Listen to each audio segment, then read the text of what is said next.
Tenemos a el doctor Alejandro Báez, quien ha sido y sigue siendo hasta el día 16 de agosto el director de la Comisión de Emergencia y Gestión Sanitaria, además un especialista que todos conocemos en medicina, en emergencia, en crisis, ¿en qué más? Son muchos, porque es que lo he presentado tantas veces que ya se me olvidan todos los títulos. Y es una persona que tiene experiencia incluso en el terremoto de Haití, vino aquí, conoce muy bien el tema. Alejandro, buenas noches.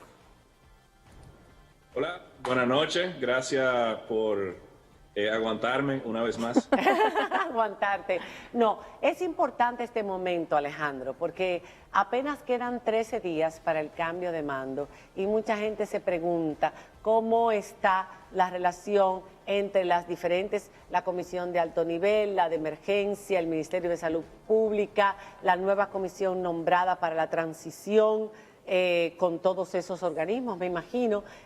Ustedes son los que han llevado el COVID desde marzo hasta el día de hoy, han tenido errores, han tenido aciertos y toda esa experiencia debe ser trasladada a la nueva comisión nombrada por el presidente Abinader para que cuando empecemos el 16 de agosto no empecemos de cero.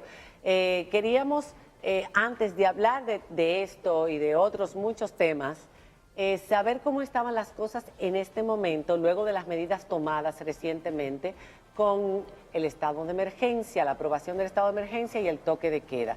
Hoy el ministro de Salud Pública dijo que en Santo Domingo la ocupación había bajado un 70%, que era es la provincia más afectada, la ocupación de camas de COVID, que el ministro dijo que 484 personas ocupan camas COVID-19, que 135 están en UCI, de las cuales 76 están en ventilación para un total de un 70%, y en Santiago 364 personas, si nos pueden poner por favor los gráficos.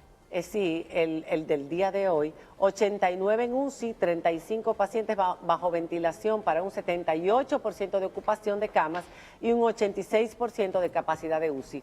Hace apenas 2 semanas estábamos alarmados porque estábamos a punto del desborde. Esta baja, tanto en Santo Domingo como en Santiago, ¿a qué se debe? Nos preguntamos, ¿ha bajado el número de personas contagiadas debido a las nuevas medidas tomadas o ha aumentado la capacidad de respuesta del sistema sanitario, que sabemos que tanto en el público y en el privado ha aumentado?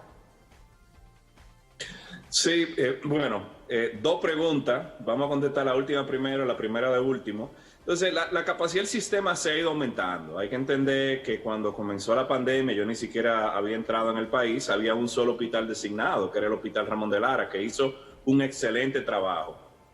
Paulatinamente se ha ido trabajando un aumento en las capacidades hospitalarias, donde tenemos ahora 153 centros públicos, 56 centros privados y 17 centros de aislamiento. Tenemos miles de camas disponibles en lo que es la red COVID sola. Esos son centros de la red COVID sola. Eso es parte de la estrategia. El comité, como bien ustedes saben, nuestro comité no es una estructura gubernamental que existía antes, no tiene recursos de capital, no tiene un edificio, no tiene vehículos. Lo que tenemos nosotros es el intelecto colectivo de servidores públicos y de líderes del sector privado que generan ideas y que tratamos de enlazar y conectar. Y lo que hemos hecho desde el principio es decir, mira, es bueno aplanar la curva, porque la prevención es lo mejor, pero paralelo a ese aplanamiento de la curva, y la razón por la cual la curva se aplana es para que los pacientes en tiempo caigan dentro de la capacidad del sistema de salud. Entonces ya eso se logró, se sigue logrando. Si podemos ver inclusive los números han aumentado de una forma significativa por diferentes razones. Y eso quizá, como una parte de la pregunta podemos hablarlo, pero al final la capacidad del sistema se ha aumentado y se sigue aumentando. Nosotros esta semana desplegamos un proyecto de teleintensivo donde se va a fortalecer la capacidad de intensivo en las provincias que no tienen intensivista a través de una telepresencia de médico especialista intensivista. La semana pasada, el sábado, completamos un entrenamiento de cientos de médicos especialistas en medicina familiar en el país, en principios generales de medicina crítica COVID, para conectarlos con los intensivistas que van a entrar por telepresencia. Entonces, lo que estoy queriendo decir aquí con respecto a esa última pregunta es que no es solamente aumentar una cama. Los modelos de aumento de capacidad para emergencias masivas y pandemia lo empezamos a escribir. Yo soy parte del Task Force Mundial que trabaja esos protocolos, que es de la Sociedad de Medicina Crítica. Eso lo comenzamos a escribir después del terremoto de Haití. Y lo que hay que entender es que no es nada más la cama. El modelo es Staff, Stuff, Space y Systems. Sí, son pero cuatro cosas. Eso Chanel decía que había aumentado en el sistema público la capacidad de UCI, por ejemplo, porque habló incluso que en la ciudad sanitaria se estaba aumentando debido a la crisis que se generó hace 2 semanas. Estamos hablando, después de las elecciones, lo que empezamos a ver, la crisis, los médicos dando la voz de alarma, en Santiago diciendo que ya la capacidad estaba a punto de rebosarse, aquí en Santo Domingo. Entonces estamos viendo estos números que quiero que se vean las gráficas del Gran Santo Domingo que nos mandó Chanel en el día de hoy del SNS, y también acabamos de ver la de todo el país. Quiero que veamos la del Gran Santo Domingo. Esto ha bajado debido a las medidas. La gente quiere saber, ¿vale la pena tomar estas medidas restrictivas, quizás aún más fuertes todavía si sean necesarios, o es que estos números son producto de que se ha aumentado la capacidad y por eso hay mayor porcentaje que lo que había hace 2 semanas? Sí, la capacidad se ha aumentado desde el día primero. No, yo me refiero no del día primero, estoy hablando de cuando se creó la crisis, Alejandro. La última crisis, que fue cuando después de las elecciones empezamos a ver el crecimiento de no solamente la positividad, los contagiados producto de las pruebas, sino la positividad y la letalidad. Y la capacidad del sistema sanitario. A eso me refiero. No hablemos desde el principio, sino de las últimas 2 semanas, que ahora vemos que está bajando. No, lo que pasa es que uno conecta con el otro, es un proceso evolutivo. Sí ha habido una respuesta mayor de aumentar la capacidad en base a la demanda, hay oferta y demanda. Sí ha habido una respuesta mayor, sobre todo localizada en las 3 provincias que representan 65% de la positividad, que es Santo Domingo, Santiago y el Distrito Nacional. Para poder hacer ese aumento de capacidad hay que entender dónde está la demanda, dónde están las necesidades. Ahora, si me permite, volver a la primera pregunta y complementar esta. Donde estamos nosotros ahora es entender que en el medio de la pandemia no es prudente decir dónde está el Estado aumentando la capacidad del sistema cuando existen miles de camas en el sistema privado y en el sistema público que pueden articularse de una forma efectiva. Entonces, donde estamos nosotros ahora es en la creación de una propuesta que diga lo siguiente. La ley 4201 establece que la atención de emergencia es obligatoria. Todo dominicano con o sin COVID tiene que atenderse en toda emergencia del sistema público o privado por la ley.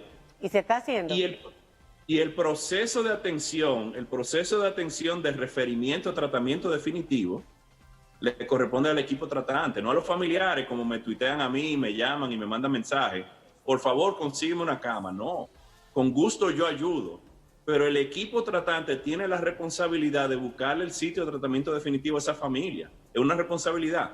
Entonces, se está haciendo en algunos lugares más que en otros, pero al final no es una cuestión de que alguien quiera o no quiera hacerlo. Es una obligación y es la ley. Doctor, pero... Entonces, sí. Nosotros vemos que en los gráficos hay camas, pero las camas están en las provincias más lejanas, donde la gente no se va a trasladar para internarse. O hay camas en un hospital, pero la gente no tiene acceso. Hay que tener un contacto, hay que tener privilegio para conseguir esa cama. Entonces, ¿qué es lo que está pasando? Por otro lado, también con lo que decía María Cela de la ciudad sanitaria, se habilitaron las 36 camas en la ciudad sanitaria, pero el ministro dijo la semana pasada que no se había inaugurado la ciudad sanitaria porque faltaba personal médico. Entonces, ¿qué es lo que está pasando? ¿Por qué se está tardando tanto en los procesos y como una descoordinación entre una autoridad sanitaria y otra? ¿Qué es lo que pasa ahí? Bueno, esos temas de coordinación, yo entiendo que sería bueno que el mismo... algunos de esos actores que están dando comunicaciones diferentes pudieran contestar esa pregunta. De mi parte, yo trabajo con todos.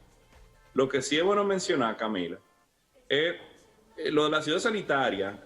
Se entraron 36 camas. Son 36 camas que se habilitaron en el hospital ginecológico, ginecotétrico. Son 36 camas donde Nordis Naú, la subdirectora del servicio, trabajó muy de lleno para crear eso. Y hay que dar a entender, los héroes reales de este aumento de capacidad son los actores del Servicio Nacional de Salud que se han fajado para lograrlo. Ahora bien, no es la responsabilidad sola del servicio. Todos los actores privados y todos los actores públicos tienen que poner de su parte. Nosotros tenemos, y ahí es donde yo iba, María Cela, nosotros creamos hace 10 años el modelo de aumento de capacidad de terapia intensiva en emergencia masiva.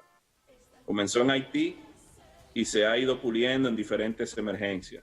El modelo establece de que si todos los centros aumentan hasta un 20% su capacidad, eso todavía se considera atención convencional.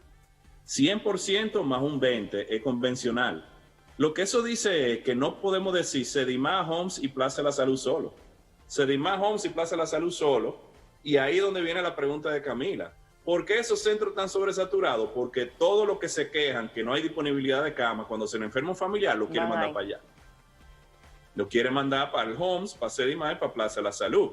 Y no piensa mandarlo para Secanó, para el Marcelino Vélez o para otro centro. Entonces, al final, todos tenemos que colaborar, todos tenemos que aceptar los recursos, y los dueños de clínica también tienen que sincerarse y decir, mira, este tema de que yo no quiero ver COVID, estamos en una pandemia. Tenemos que ver todos los pacientes con COVID, estabilizarlo, y si no tengo cama COVID, referirlo. Diana no está aquí, pero quiere preguntar. Ella le tenemos que dar el paso porque no está aquí, también está. ¿Cómo estás tú? Pero Alejandro y yo sí nos estamos viendo. Alejandro, ustedes están al tanto en la comisión de la situación de Nagua, porque en la rueda de prensa de hoy, que por cierto Camila fue quien le hizo la pregunta al ministro, parecía estar ajeno de lo que estaba sucediendo. ¿Ya se han enterado qué es lo que ha pasado allí con ese operativo de pruebas que se realizó y la altísima positividad que se mostró en el hospital de Nagua, tanto de personal que labora en ese hospital como también de comunitarios que fueron a realizarse las pruebas? Bueno, de 100 pruebas, 90 dieron positivo.